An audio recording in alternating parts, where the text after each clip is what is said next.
प्रथमे ना ए भिडियोटी देखंतु केमती आम गणपति बापा को ना विसर्जन करुचंती लोक माने मद पी ताकू आड़े साड़े फोपाड़ी ताकू भांगी देई मूर्ति उपरे मूर्ति पकई भांगी दउचंती। अरे 10-15 दिन धरी बापा को पूजा करिवो शेष विसर्जन दिन मद मांस खाई ताको उपरे एमती चढ़िबो ताकू आड़े साड़े फिंगिबो।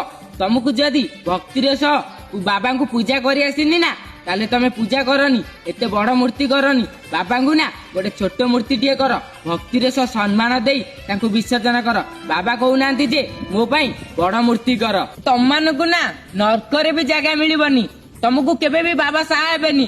तमे ना मद मांस खाई बाबा को एमती अपमान करूछ ना।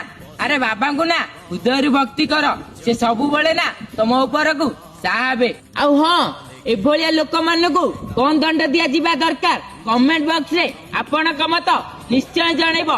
यदि गणपति बाबा को हृदय भक्ति करुथुबो हृदय भल पाउथुबो ना ए भिडियोटी को आपणकर सबु सांग मानकु शेयर करदेबो कारण एभलिया केतेटा मदुआ गणपति बाबा को अपमान करिसंती सेमाने भी जानतु एभलिया लोक मानकु कौन दंड दिया जिबा दरकार।